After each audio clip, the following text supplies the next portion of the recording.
Alright guys, welcome back to the channel, and welcome back to our Banlist discussion series. This is episode 2. If you haven't seen episode 1, where we talked about, I don't know, the first 12 cards or something, I'll link that down in the description below, as well as a link to Ryan's channel, and, well, you're on my own channel, so there's certainly no need to link that. But for those of you who missed it, I'll tell you very briefly, we are going through the entire ban list in segmented videos, discussing all of the cards and giving our opinions, which sometimes do differ, on whether or not those cards can either come back, or they should stay where they are, or what, weird fascinations we would have if that card were to come back in certain examples. So let's jump into the video. If you haven't already, please subscribe to the channel if you enjoy the content. Get notified anytime a new video is uploaded. We're going to be uploading this every other day, so there'll be new episodes of this discussion series every other day as it's going along, plus the market videos and everything else that comes along with it. So that's enough. Please like the video if you enjoy it. We are going to start off hot with a card that I'm going to let Ryan start this one off. Fiber Jar. Where are you at on this? This is a super easy no. It resets the game. I think that's all you have to say about the card to tell you that this is just a hard no. But it doesn't shuffle banished cards back in. So that's kind of another reason to keep it banned, because then you could just play this card in decks that sort of function off of a banished zone. Not that there's a heck of a lot of them, or that a lot of them can capitalize on the banished zone a ton. But, like, if you're a deck that needs your graveyard, and you're playing a deck that, against a deck that banishes a bunch of cards, and then they just Fiber Jar you, you auto-lost. There's no chance. Something like Orchist, where they can sort of manipulate their banished zone. Like, it's a hard no. Yeah, no, I'm a no on Fiber Jar as well. I just wanted to sort of toss to you. I never played in a format when this card was legal. As a matter of fact, I don't know when it was banned. One of the things I wish Konami's database did was show the historical, like, when a card was actually put on the list, because I think it'd be interesting just to know. I mean, obviously, I could look it up, but I don't know when the actual card got banned. It's a silly card. I don't see a scenario where... I don't know what... Maybe the meta was just so slow when Legacy of Darkness came out that this card was either, like, a necessary evil or just wasn't as good. But it's a card that, to me, like, every deck should want to play one if you have access to it, because at worst, it's a reset that stalls and gets you another turn. It also just... It draws you 5 cards. That's true. That's just... Like, having a new 5-card hand is just an extremely powerful effect, regardless of anything else that a card does. That's why we'll get to it later, but Morphing Jar also should just stay on the list. Yeah. Because, like, just a full hand of cards, especially in modern Yu-Gi-Oh, is nuts. It is. And this is a plant, so it's got searchability. Definitely a cool card. Like, it's historical. I love the design of the card, but we're not doing, like, an art channel here right now. So, yeah, no, Fiber Jar is a 0 for me. I am absolutely okay with that staying where it is. Now, Morphing Jar is actually at 1. I'm not sure if you knew that or if you were just referencing where it is. Yeah, Morphing Jar came back 2 years ago, I think. Around the time of, I think it was OTS 9, and it has done next to nothing, but... I still don't like that. But, yeah, it's slow, but yeah. Well, and certainly when we eventually get to the limited section and discuss that stuff in later episodes, we can certainly revisit whether or not it deserves to be there. But I just wanted to clarify that.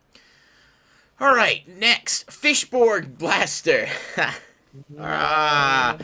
This card is polarizing for a lot of people because it's insanely fun. Like, Mermail would be so fun with this deck, but then, like, you'd have no hand. They could just hand loop you with this and Trish and a billion other things. If this card had a hard once per turn, I think it would be completely fine to come back as is. Yeah, there's a lot of cards like that on here, but as it is now, that's just like a hard no. It doesn't even care what you discard. It just cares that you control a level 3 or lower water monster. So you can quite literally summon this, link with it, revive it, link with it, discard something, revive it, link with it. Like, there's just no real restrictions in terms of what you can do with him, and for that reason alone, I don't think we really need to say much else. It's a fish tuner, it's level 1, it's... Especially because the further we get into the game, discarding isn't a cost anymore, it's a benefit. True. Like, most decks just want their cards in the graveyard, so, yeah, hard no. Fair enough. I don't even think... Alright, well, I did tease that there was one card in the first 4 that I do think could come off, and that I wasn't a proponent of banning in the first place. That would be this, so I will just sort of briefly explain my reasoning. I think Glow Up Bulb's once per duel effect is sort of what makes it okay to exist. I am aware that it's a powerful card, so I'm not trying to come across as naive here to say, like, it's totally balanced. But realistically speaking, I think, you know, you have to, A, use your bulb wisely. Like, you only get one. And it's, you know, level 1, so it's got a lot of synergy. Being a plant type obviously makes it good. I think if Needle Fiber was banned, this card wouldn't even be in a discussion to be on the list. So, realistically speaking, like, that just seems to be the way that it is. But I don't necessarily think it deserved to get banned. I think that had they hit the other stuff like Olion and Jet Synchron and stuff and left this at 1 just to see what type of impact it would make to limit those other cards, we might have been okay. And so I've been a proponent that this card wasn't nearly as ban-worthy as some of the other tuners that got hit in Needle Fiber's wake. So I definitely think that it should have gotten banned, but Okay. this is probably a card that could easily come to 1 as long as Needle Fiber wasn't in the game. Okay. That's it. All right. Like I don't think it's broken. It's a once per duel effect. Milling one card is not consistent enough for it to be like you can top deck God and Miracle mill your one card, but as long as Halberfax isn't, you know, pulling this thing from the deck and making it so you can ladder your way up to a Link 4, I don't have a problem with this card at all. Okay. Because it was at 3 for the longest time.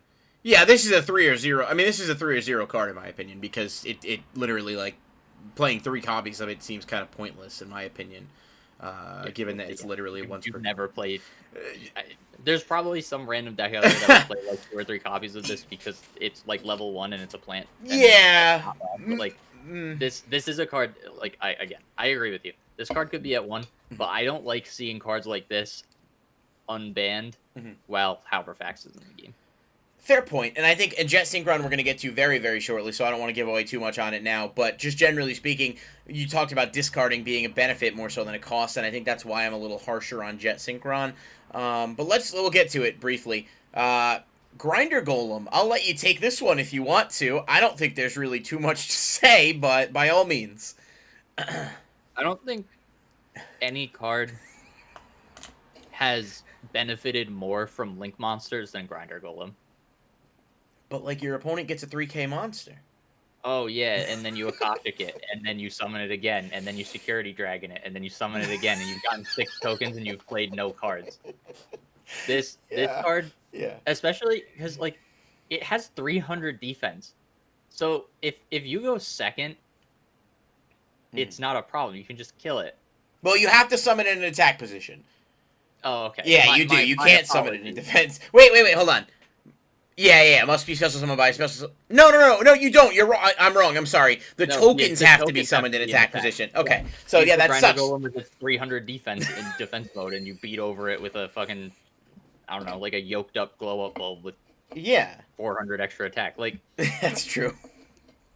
Or Drillroid card, can just immediately pop it when it attacks. Let's put it this way: this card got banned before the full combo that was broken about it was released in the GT. We didn't have Security Dragon, and that was what made this card absurdly broken, and it still went to 1, and then it got banned. Yeah. So, this card is just like a super unfortunate victim of Link summoning being unbalanced.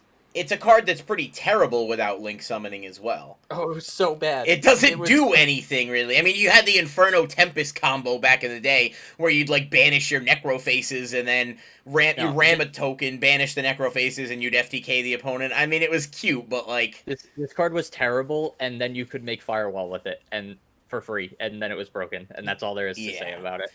I mean, maybe in the future you might see him come to 1, which I don't necessarily... I'm not saying I agree with, for the record, before anyone were to jump down my throat, but they may experiment. And I mean, he's definitely a lot less problematic at 1 than he is at 3, but just considering the sheer amount of advantage you generate even from 1 copy, if you don't mind dedicating a few cards in your extra deck to being able to loop him, he's just way too good. So yeah, all right, we're in agreement on that.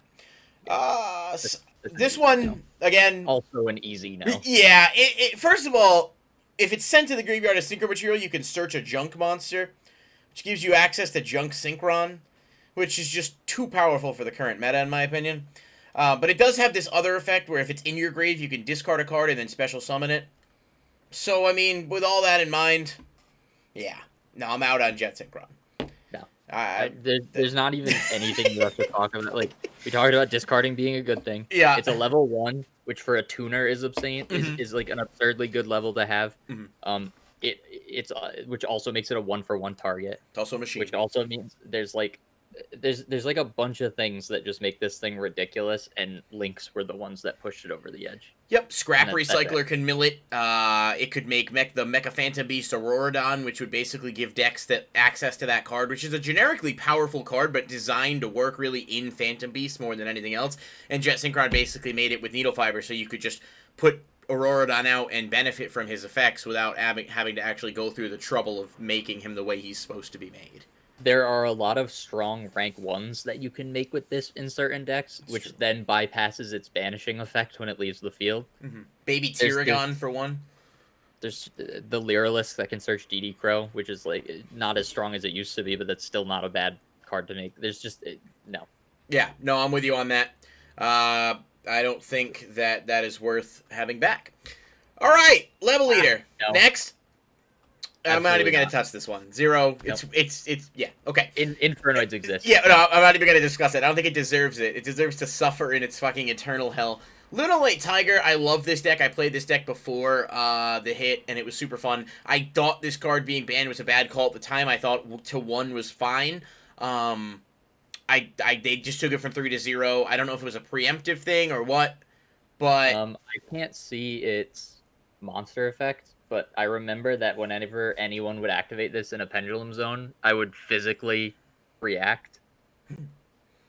So I'll read it just in case. You should be able to see it on this. Effects are broken. Yeah, I can see it now. Okay, yeah. If this card is destroyed by battle or card effect, target a Lunolite monster, your graveyard special summon it. So obviously you could pop it with some of your own stuff. And so this card has later in this list you'll see it. Perform Mage Plush Fire Syndrome, where its effects proc even if it's not in the right place for them to proc. So its monster effect will proc if it's popped in the pendulum zone. Yep. And that is obscenely unfair. Now it does have a hard once per turn on the monster effect, thankfully, which Plush Fire did not have. No, but it's the other effect, the Monster Reborn, and then you bounce it with Zephyros, and you do it again, and then you bounce it with Yellow Martin, and then you do it again. It's just so loopable. And then you do it again. And right. I remember playing against this deck at locals, and like the only reason that this deck wasn't auto-winning all the time was because Nibiru is a really strong card. And a really well-placed Gamma could shut this deck down. Yep. Other than that, this deck was like absurd, and this was one of the biggest reasons that it was absurd. Yeah, the consistency that it had, the ability to just do, you know, and then generally speaking, let's not forget the whole archetype gets the benefit of tanky, so you can search the. I mean, it was just so accessible. I do think that to 0 was a little harsh personally, especially considering that the deck wasn't like.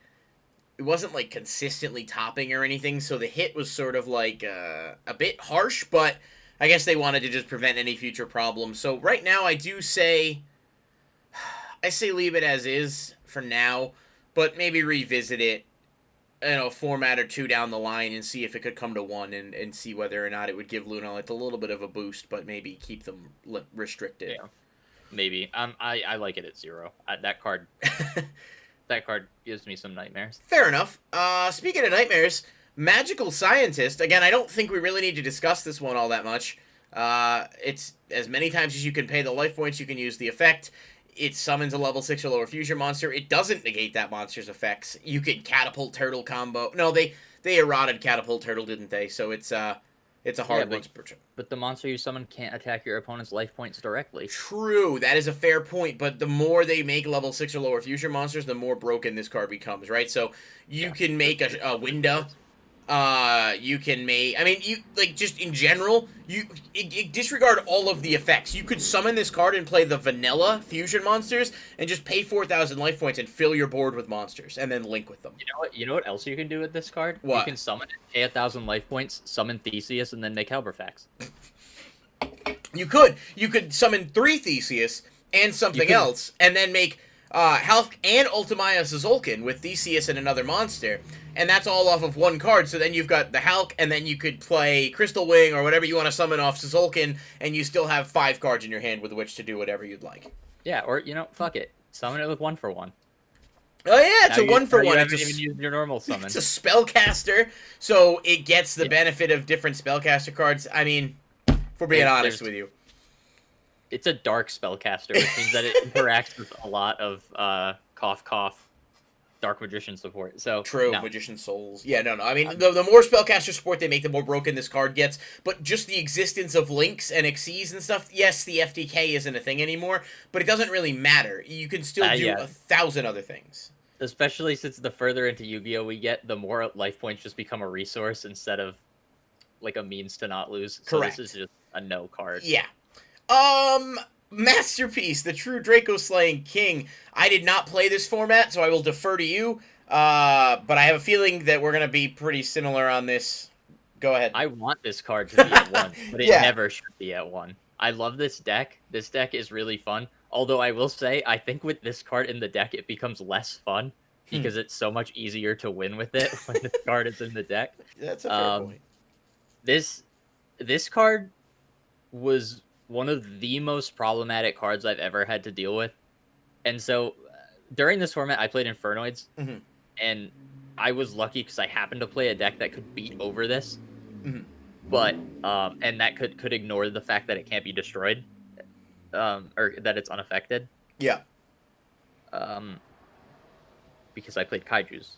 True. Okay. Yeah, Kaijus are still powerful, and they still sort of balance stuff out, but that's the thing, though. If you didn't have a Kaiju, and your opponent made this the right way against your deck, you lost. And you outright lost, and there was nothing you could do about it. Because killing it was super hard, because Diagram gives them attack points, and they can't be destroyed by battle once per turn. So if they made it unaffected by monsters and traps, and then they had Diagram on the field, this thing was, like, impossible to kill. Yeah. If they made it unaffected by spells, it was more possible to kill, because it wasn't affected by Diagram, but everything that this card does is broken, and then it also can pop a card on your opponent's turn. Tribute 1, banish 1 continuous spell from your graveyard, target 1 other card on the field and destroy it. That's funny. Yeah, I'm a 0 on this. I didn't play the format, but I can read. This card is a hard 0. All right, we're going to skip over the next card for a little bit and come back to it towards the end of the video. So with that in mind, Lion, no? No. There's a lot of cards on here that Halberfax makes just too good. Ban-worthy. Yeah. As long as Halberfax exists, this card can't exist. Yep, and even with a once per turn, it's still super strong. So yeah, no. Speaking of cards that could use a once per turn and be basically terrible, Mindmaster, pay 800 life points, tribute a psychic monster, accept himself, special summon a level 4 or lower psychic monster from your deck in face-up attack position. This is obviously banned because of FTKs. That's just what it is. It's a level 1. It shares a lot of things with a lot of other cards on. It's a level 1 tuner that lets you do things for free. There's not much else to say. You can summon it with E-Telly. Anyone not familiar with that format, and this has been on the ban list for a long time, it was primarily because of Brain Research Lab, which is the psychic field spell that allows you to pay life points to activate a psychic monster's effect without actually paying life points to activate it. So you could basically just endlessly loop this, and there were FTKs. I don't remember the exact components because this was so long ago. I didn't know anything about the format that this card was in. This is the first time I've read this card in like 3 years. Yeah. It doesn't matter. No. I can just look at this card and know that this card shouldn't be legal. Yeah. There's other cards on this list that I can see it up. The Substitoad is another card very similar to this, where like cards like this just can't exist. Yeah. Substitoad is a little worse almost because of Mass Driver and the revival elements of Ronin Toad, and we'll get to it briefly, but shortly, sorry. This has a once per turn restriction. The card's terrible. No one touches it. It could come to 3 and it's fine. Honestly, even with the hard once per turn, this card would still be pretty good. It just wouldn't be broken. Right. You wouldn't have to ban it. It'd be solid support for like Cosmo. Like, I don't know, it could be cute in Cosmo to bring something out, I feel like. Yeah. This would be like a cute deck thinning thing for something like Cosmo. Yeah. But yeah, you're right. Yeah. With the once per turn, this card doesn't need to be on the list anymore. All right, format I definitely did play, Orcus Harp Horror. Man, no. I hate this card. I hate Orcus Endless Loop nonsense.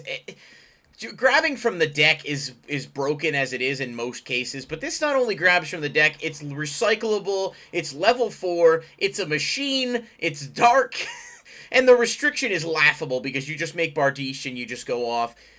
I don't think I need to say too much about this. This is a 0 for me. This is a deck that I personally despise. Mhm.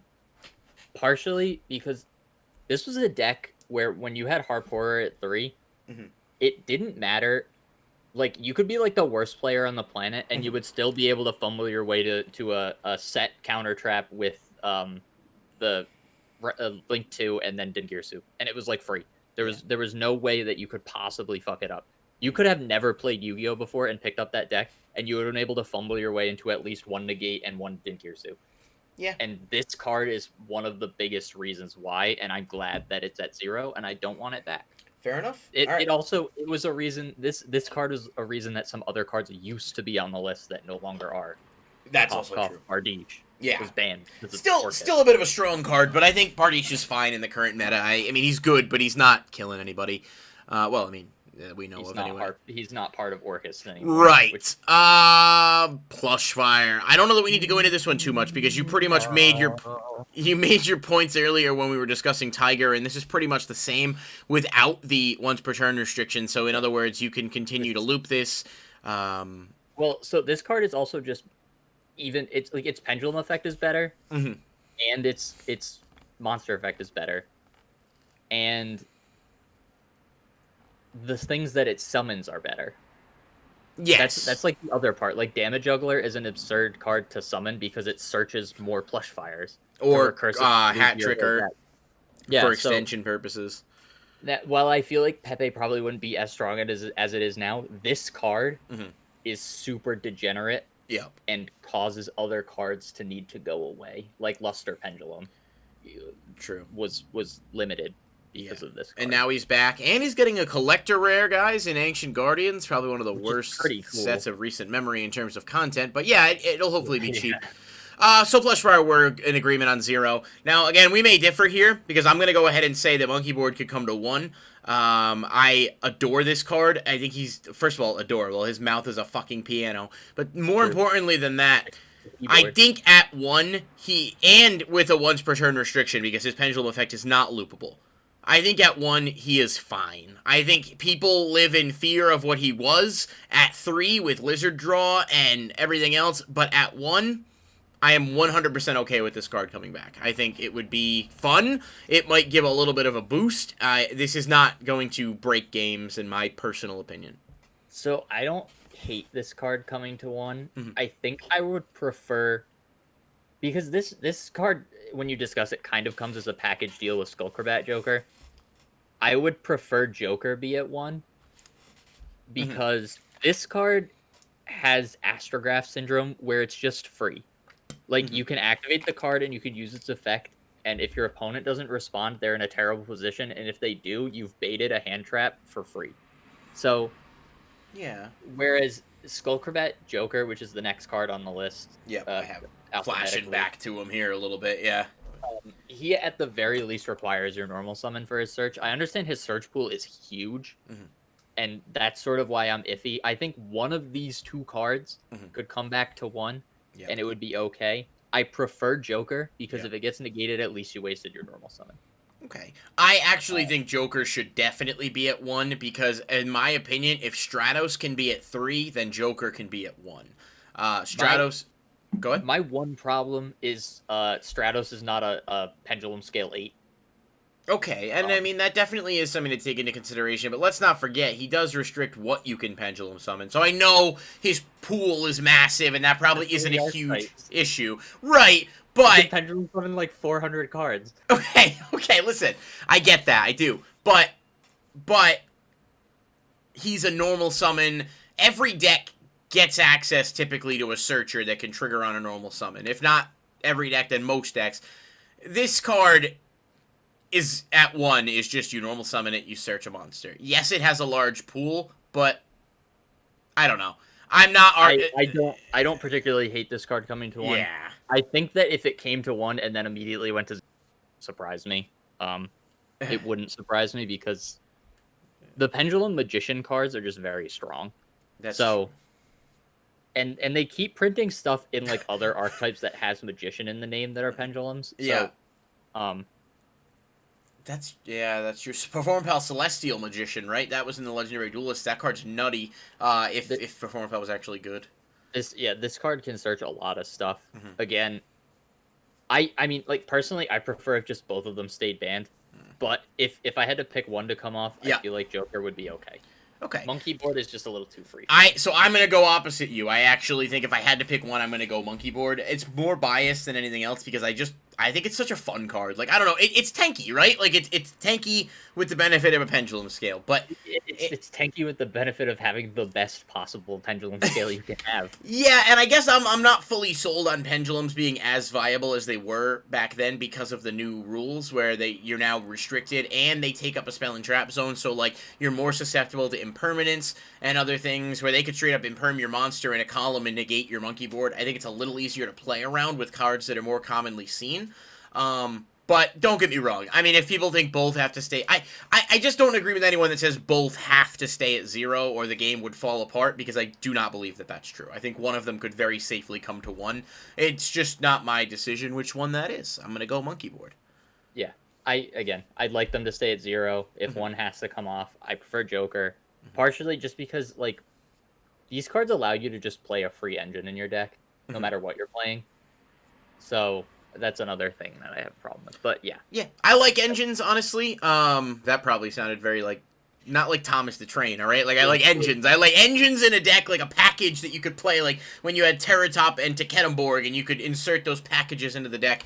Those were really fun to me, but I get it. It also limits game design and stuff, so don't get me wrong. All right, we're going to go right to Cluster. I'm not even going to talk about this one, honestly. I don't like FTK cards. It's not good. It doesn't do anything. It's banned because it's an FTK card. So if you guys don't know what the FTK is, you can Google it. I'm sorry, you search it on YouTube, just type in the card name, type in FTK, you'll see what it was. I just don't want to devote time to a card that is literally banned because it's degenerate. Hey guys, real quick as I'm editing these videos, I happen to notice this one almost ended up being about an hour long, and I just think that's going to be a little lengthy for people to want to sit through all in one sitting. So what I'm doing is breaking it up into 2 parts. Everything up to Amaryllis, which we've discussed, is going to be 1 part, and then the rest of it, which features some in-depth and, in my opinion, really entertaining discussion on cards like Maxi and Yatagarasu, will be its own episode. So there's going to be a new one tomorrow. It'll be back-to-back, this one that you're watching now and then tomorrow's episode. But I just wanted to acknowledge the abrupt cut that's going to sort of happen as we wrap up here.